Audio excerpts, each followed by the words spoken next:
Hi there, welcome to another Fusion 360 Basics video. We're working with primitives and simple ways to do things. Today, or this video, we'll look at cutting shapes, using primitives to cut that shape from another primitive.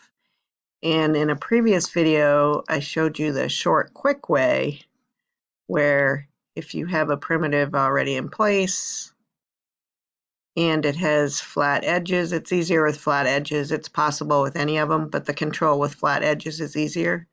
If you want to cut a little like sphere shaped hole in here, you can go ahead when you create the sphere, instead of clicking a plane to draw on, just go ahead and click the face of another shape.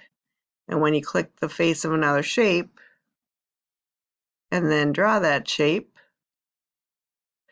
it will, especially for the sphere, automatically show red, and red is an indication that it's going to cut. And the reason it automatically happens with the sphere is because you can see the center point of a sphere is in the center. And so you cannot draw a sphere, or you can't create a sphere with the bottom point being the center point.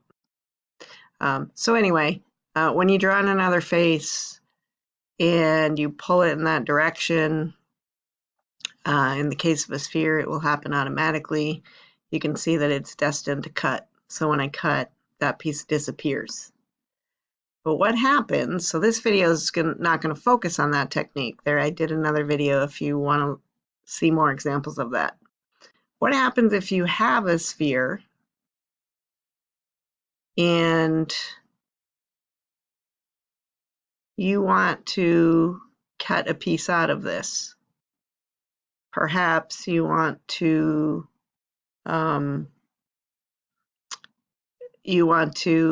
a torus that maybe looks like a halo or something, but cuts it out of it. So what I tend to do when it's rounded and there's no flat face, I don't use that direct cut method of drawing on the other thing because it's harder to control around curves. So if I draw a separate torus, I'm going to get that floor. So I draw them completely separately. I then right click to move the torus. Whenever I'm moving stuff, I always start from the top so I can get a nice idea of whether I'm centered pretty well. Let me get that out of the way. So that's relatively centered. I'm pretty happy with that. Now I'm going to look at it from this side because you can see it's not on top like I was anticipating it. I want it more like this. And I'm going to have a look at this end. That's more like what I want it. So there's still a bit of a intersection between the two shapes, I believe. Let's go back to the home view. I might put it down a little bit more. Okay, so there's definitely an intersection. I can tell that now. And I'm going to hit enter. So now the torus has been positioned so it intersects some with the sphere. So now if I want that actually to be cut out and disappear, leaving the traces of the cut in the sphere, you can do that with the combine menu. Now, combine, intuitively, we think of things as being joined, but there's more than one operation. I've used join before in a previous video, but if we want to make a cut, we can tell the operation to be a cut. So it's waiting for me to select the target body, which is the piece I want to keep. It now wants me to select the piece I want to cut, which is my torus. And again, you can see that this turned red, and red will always indicate a cut. So if I click OK, it's now cut that part right out of the sphere.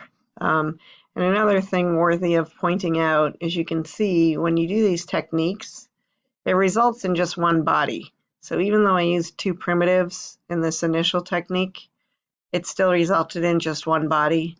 Same thing here. At one point I had two different bodies. I had a sphere body and a torus body. But once I did the cut, it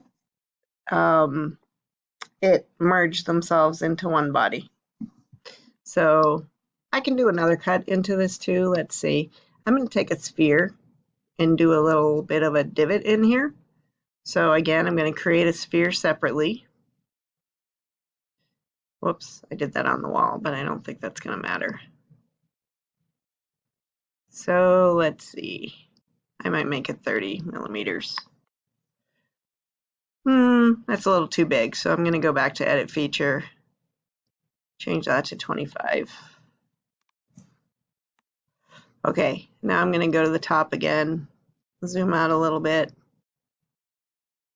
go to Move Copy, move that to the side, position this, and then zoom in more so I can see how well I've positioned it.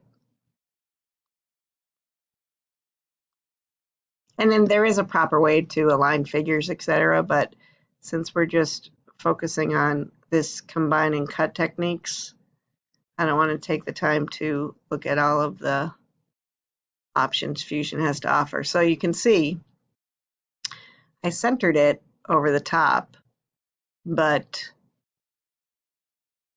it's still well above it. So I zoomed out a little bit so I can see it, and then I'll push it down. I really recommend when you're moving stuff, you do it from the flat views, because you really have a good perspective on whether you're properly lined up and if it's the same on each side. So you can see that's pretty well balanced. I'm going to zoom in a little bit now and flip again to the right. Zoom in a little more. So I think I'm going to inch it down a little bit more. Oh, sometimes the snapping gets annoying. There's a way to turn it off. But if you get that, and if you decide to use the rectangle instead of the arrows, you won't have the snapping. But it will move it in 2 dimensions, so you have to keep checking it from each side. That's pretty good. I think I'm happy with that. So I'm going to flip back to the home view and zoom in a little bit more. Okay, so you can see right now, this is you can go ahead and hit enter.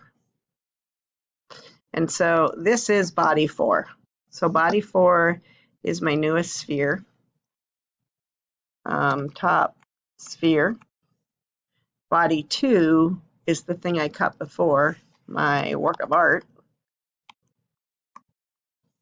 And so if I decide to cut this from that, again, I'll go to combine. I prefer going to combine without having anything selected, because then I know exactly what I've chosen for each of these steps. So again, my operation's on cut. I want to keep my work of art body. And now it wants me to select the tool body. So I'm going to click that one. And again, it turns red. That indicates a cut. And when I click OK, I now have a little bowl-like figure within this shape. And you can see that my small sphere body disappeared because it became part of work of art. So those are ways you can take figures to cut away at other figures. So thanks for watching. I hope you got something out of it.